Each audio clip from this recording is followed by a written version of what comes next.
Hello people and welcome back to the channel 10 minute class. हम सब ने कभी भी अगर पर्सनल फाइनेंस के बारे में कुछ भी पढ़ा होगा, एक चीज हमेशा पॉपअप हो जाती थी and that would be financial independence. In order for us to retire we should be financially independent. और अगर मैं फाइनेंशियली इंडिपेंडेंस को डिफाइन करूं, financial independence would be that stage in your life when your passive income is greater than your living expenses and you're able to live off your passive income throughout your life without actually having to work. इसको simplify करने के लिए we'll break it down into two parts. First would be your passive income. Passive income होती क्या है? Passive income आपकी वो income source होगी जहां से you're able to extract income but you're not actively involved in that. मतलब to keep it simple, that would be your investments. It can be investment in anything.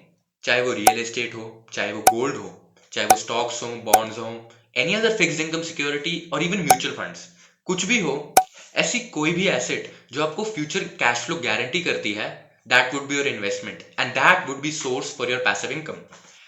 इस definition का दूसरा part था living expenses. जब भी मैं living expense की बात करूंगा आगे से, that would B inflation adjusted. मेरा लिविंग एक्सपेंसेस, मेरे एनुअल लिविंग एक्सपेंसेस अभी हैं 4 लाख। Does this mean 10 साल बाद भी मेरे लिविंग एक्सपेंसेस 4 लाख ही होंगे? Obviously no. वो एक्सपेंसेस 4.5 लाख भी हो सकते हैं, 5 लाख भी हो सकते हैं. That all depends upon the inflation rate in the economy. And this is something that we're going to discuss later in the video. Now that we have brief idea कि financial independence होती क्या है, and this is something that is very important for us to actually decide whether we can retire or not, it is imperative to set a quantitative goal for that. And जब भी मैं quantitative गोल की बात कर रहा हूं, I mean my financial independence number. इस financial independence number को कैलकुलेट करने के बहुत ज्यादा तरीके होते हैं। Naming a few, rather the most common one would be the 4% rule. To understand this, let's take an example. Let's say मेरे लिविंग एक्सपेंसेस 4 लाख हैं। सो अगर मैं ये फॉर्मूला लगाऊं, my financial independence number would be equal to my annual living expenses divided by 4%। That would be 4 lakh divided by 4%. giving the value of 1 crore. 1 crore would be my financial independence number. But क्या इसका मतलब ये है कि अगर मेरे investment portfolio की value 95 lakh है, I am not financially independent? Not really. What about 90 lakh, 85? So that's the first flaw in this very 4% rule. और बहुत सारे पंगे हैं and let's keep that aside for some other video. ये financial independence calculator जिसके बारे में हम डिस्कस करने वाले हैं, I'm gonna prove it to you that even if your annual living expenses are 4 lakh, that necessarily does not mean कि आपका financial independence number 1 crore ही होगा. वो उससे कम भी हो सकता है.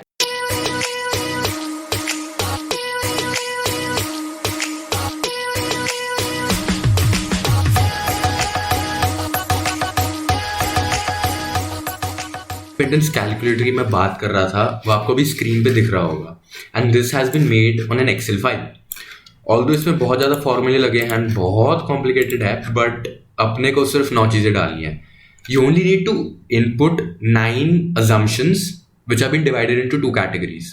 जो हमारी फर्स्ट सेट ऑफ assumptions होंगी, that will help us find our financial independence number. And जो दूसरी सेट ऑफ assumptions होंगी, वो हमें बताएंगे कि how can we achieve that financial independence number.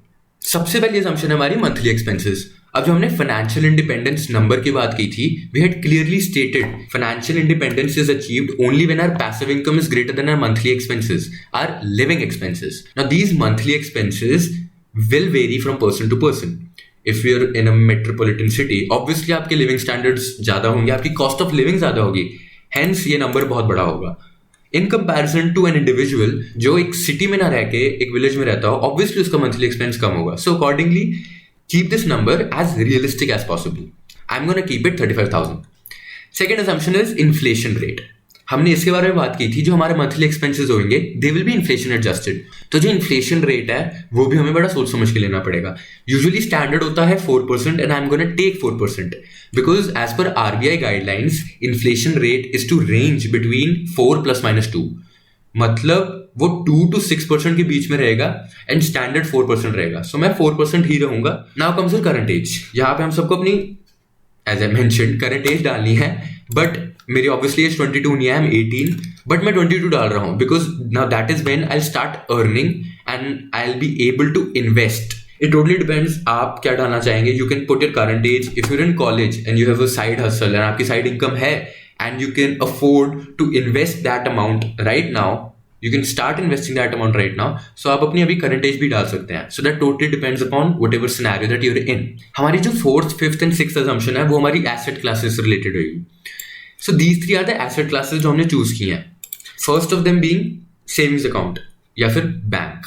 अब ऑल्दो बैंक में पैसे रखना is not an investment, but we cannot forget कि बैंक में पैसे रखने से भी हमें नियर 2 to 3% रिटर्न मिल ही जाता है. And it's the most safest form of investment. Why? Because bank में रखा हुआ पैसा कभी भी डूबता नहीं है, इन कंपैरिजन टू अगर हमने कहीं स्टॉक्स में इन्वेस्ट किया हो, कहीं और किसी इन्वेस्टमेंट अपॉर्चुनिटी में इन्वेस्ट किया हो, वहां पे डूबने के चांसेस ज्यादा है. बट ये लीस्ट रिस्की इन्वेस्टमेंट ऑप्शन है हमारे पास, अनलेस आपका बैंक घपला कर जाए एंड आपका सारा पैसा डूब जाए. जो हमारा सेकंड इन्वेस्टमेंट क्लास होगी, that would be fixed income security. Now if I count in conventional और orthodox fixed income securities, that would primarily include FD, fix deposit करवा ली 5 साल की, 10 साल की, एंड उस पर 6-7% रिटर्न ले लिया.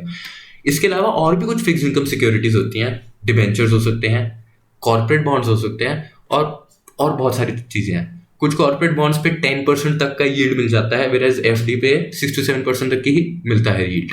हमारी third asset class would be equity, that would B shares in layman's language.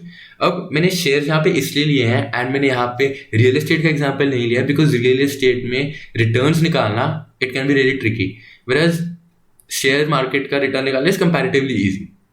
जब मैं इक्विटी की बात कर रहा हूँ, मैं बात कर रहा हूँ इंडेक्स फंड्स की. Now, इंडेक्स फंड्स के बारे में I am gonna make a separate video explaining it to you कि इंडेक्स फंड्स होते क्या हैं. बट अभी के लिए समझने के लिए let me put it to you in a much more clearer way. Index fund एक टाइप का म्यूचुअल फंड होगा, बट जैसे म्यूचुअल फंड में एक्टिव स्टॉक पिकिंग होती है कि एक फंड मैनेजर होता है, वो सजेशंस देता है कि हाँ भाई HDFC खरीद लो, एक्सिस बेच दो, ये कर दो, वो कर दो. इंडेक्स फंड्स में ये नहीं होता. इंडेक्स फंड्स में पैसिव इन्वेस्टमेंट स्ट्रैटेजी फॉलो की जाती है, जिसमें ऑटोमेटिकली जो भी इंडेक्स है, जो भी हमारा निफ्टी इंडेक्स है, उसको ट्रैक किया जाएगा एंड उसमें जितनी भी कंपनीज हैं और जिस प्रोपोर्शन की उनकी मार्केट कैपिटलाइजेशन है, उसी पोर्शन में हमारा पोर्टफोलियो बना दिया जाएगा. सो बेसिकली एक इंडेक्स फंड एक इंडेक्स की परफॉर्मेंस को ट्रैक करेगा. मतलब अगर आपका कोई निफ्टी 50 का इंडेक्स फंड है, जो भी निफ्टी 50 ने रिटर्न्स हमें लास्ट 10 years में दिए हैं, वही रिटर्न्स हमें इंडेक्स फंड भी देगा. And this is what I feel is comparatively a safer form of investment, क्योंकि इंडेक्स फंड में पैसा तभी डूबेगा अगर इंडेक्स नीचे जाएगा, एंड इंडेक्स तभी नीचे जाएगा इकोनॉमी ठप हो जाएगी. अब जो मैंने इन तीनों एसेट क्लासेस के बारे में बताया, हमारे यहाँ पे अजम्पशंस जो हैं वो उनके रिटर्न से रिलेटेड होगी. और जो ये तीनों एसेट्स मैंने डिवाइड की हैं, these have been divided on the basis of their risk. अगर मैं सेविंग्स अकाउंट की बात करूं या मैं बैंक की बात करूं, तो वहां पे I have taken a return of 2.5% and it can vary according to whatever bank you have your bank account in. अब मेरा HDFC में है, वो 2.5 to 3% लेता है एंड मैं इसलिए 2.5% लूंगा. अगर आपका किसी और बैंक में जो ज्यादा रिटर्न देता है, then obviously you can take a higher number. जो सेकेंड हमारा एसेट क्लास थी और फिक्स्ड इनकम सिक्योरिटी, वहां पे हम रिटर्न लेंगे 7% का. मैं 7% इसलिए ले रहा हूँ, I am being a bit conservative. Even though कुछ ऐसी फिक्स्ड इनकम सिक्योरिटीज हैं, जैसे कुछ डिबेंचर्स हैं जो हमें 10% तक की यील्ड दे देते हैं, फिर भी मैं 7% लूंगा to be on the safer side. And finally जो हमारी थर्ड एसेट क्लास है, दैट इज इक्विटी, मैं उसमें अजम्पशन उसके रिटर्न की लूंगा अराउंड अबाउट 12%. जो ये अजम्पशन लूंगा, this should be after tax returns, because जब भी हम इक्विटी को लिक्विडेट करेंगे, जब भी हम अपने शेयर्स को लिक्विडेट करेंगे, we gonna have to pay our long term capital gain taxes. And उसके बाद अगर हम अपने रिटर्न्स को देखेंगे, वो कंपैरेटिवली कम हो जाएंगे. दैट्स वाई हम आफ्टर टैक्स रिटर्न्स को ही कंसिडर करेंगे. जो 12% मैं यहाँ पे ले रहा हूं, that is being taken considering the past historic performance of all the indices that we're going to follow. चाहे वो निफ्टी 50 हो, चाहे वो सेंसेक्स हो, उसने हमें आज तक अराउंड अबाउट 13.5% तक का रिटर्न दे ही दिया है.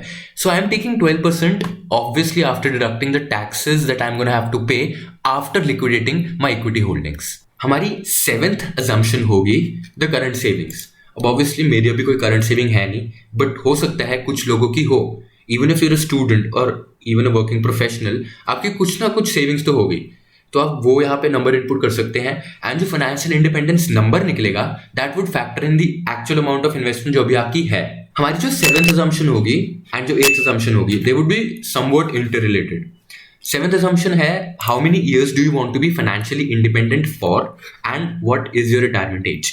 अब ये भी मेरी मर्जी है, when do I want to retire. So in case if I start investing at the age of 22, maybe I am planning on to work 20 years and मैं 42 के एज पे रिटायर होना चाहता हूँ. Second thing being how many years do you want to be financially independent for. So अगर मेरी retirement as 42 है, मैं चाहता हूँ कि मैं अराउंड 85 या 90 की एज तक फाइनेंशियली इंडिपेंडेंट रहूँ. So I am gonna choose 40 year. Obviously यहाँ पे 60 तक का ऑप्शन है, but I am gonna choose 40 कि मैं 40 ईयर्स के लिए इंडिपेंडेंट रहना चाहता हूँ. बेसिकली मीनिंग कि अगर मैं 42 की एज पे रिटायर भी हो जाता हूँ, मैं 82 की एज तक अपने इन्वेस्टमेंट्स के दम पे ही आराम से पल लूंगा. And this is where the final number comes. This would be my financial independence number, 82,06,476. मेरे इन्वेस्टमेंट पोर्टफोलियो की वैल्यू 42 की एज पे 82,06,476 होनी चाहिए, ताकि मैं कह सकूं कि मैं 40 साल के लिए, अगले 40 साल के लिए फाइनेंशियली इंडिपेंडेंट हूं.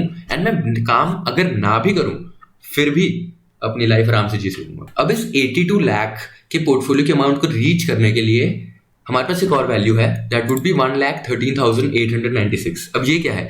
This is the amount to be invested each year to reach your financial independence number. मतलब मुझे हर साल 22 की उम्र से लेके 42 की उम्र तक मुझे हर साल 1,13,896 रुपीज इन्वेस्ट करने पड़ेंगे, ताकि मैं फाइनेंशियली इंडिपेंडेंट हो जाऊं. बट यार, अब हमने डिसाइड तो कर लिया कि हमने 42 की एज पे रिटायर होना है, बट वी रियलाइज कि 1,13,000 ईच ईयर इन्वेस्ट करना is not really possible for us. Maybe हमारी एनुअल इनकम अभी कम है, और मे बी हमारे लिविंग एक्सपेंसेस इतने ज्यादा है कि we are not able to set aside this huge amount each year to invest. तो इसी प्रॉब्लम को सॉल्व करने के लिए we have yet another table. If you scroll right, यहाँ दूसरा टेबल आ जाएगा, एंड यहाँ पे हमें एक इनपुट देना पड़ेगा, affordable investment that you can make per year. Now it is totally up to you. Let's say मेरी investment capacity हर साल की 75,000 ही है, तो मैं यहाँ पे affordable investment 75,000 इनपुट कर दूंगा, एंड देन अकॉर्डिंगली ये मुझे बता देगा कि मैं किस एज पे रिटायर हो सकता हूँ एंड कितने साल के लिए रिटायर हो सकता हूँ. फाइन. सो यहाँ पे 75,000 है. All these red cells will tell you कि since आप इतना इन्वेस्ट नहीं कर सकते, you cannot achieve these goals. Whereas all the green cells tell you कि क्योंकि आप 75,000 इन्वेस्ट कर सकते हो, you can achieve these goals. To better understand it, let's take an example. Let's take this example. अगर मैं हर साल 70,000 इन्वेस्ट करूँ, अगर मैं हर साल 70,000 या फिर 69,042 रुपीज इन्वेस्ट करता हूँ, then I'm able to be financially independent, or my retirement age would be 45 years. And I would be financially independent for 25 years. Basically meaning कि मैं around about 70 years तक financially independent होऊंगा. But this is something I do not want. मैं चाहता हूँ कि 80 की as तक रहूँ. तो उसके लिए I'm going to choose this cell maybe. Fine. इसमें कह रहा है कि you invest 69,455 rupees each year and then you'll be financially independent by the age of 46. मतलब अगले साल ही हो जाओगे.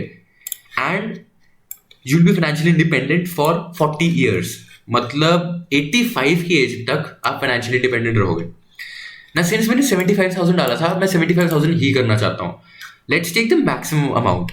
यहाँ पे the maximum amount is 72,613, around 72,500, which is saying कि अगर मैं हर साल 72,613 रुपीज इन्वेस्ट करता हूँ, I am going to be financially independent, और I can retire at the age of 46 and I can stay retired and I can be financially independent for 60 years. मतलब के around about 106 की उम्र तक मैं financial independent रहूंगा. अब इन दो नंबर्स को उस टेबल में इनपुट कर देंगे. 46 की एज मेरी रिटायरमेंट एज होगी, and I am going to be financially independent for 60 years. And I need to invest 72,613 rupees each year to be financially independent. अगर एंड तक वीडियो देख ही लिया है, I want you to do one thing. Go down in the description box, वहां पे link पे click करो and download this Excel file. Excel file download करके ये 9-10 चीजें इनपुट करो and find your financial independence number. And उस financial independence number को सिर्फ अपने पास ना रखो, कमेंट सेक्शन में कमेंट करो आपका फाइनेंशियल इंडिपेंडेंस नंबर क्या है and how do you plan on to achieving that. If you really did enjoy watching this video, do not forget to like अगर अभी तक नहीं किया है, एंड अगर कर दिया है तो सब्सक्राइब भी कर दो. Till then, take care, bye bye.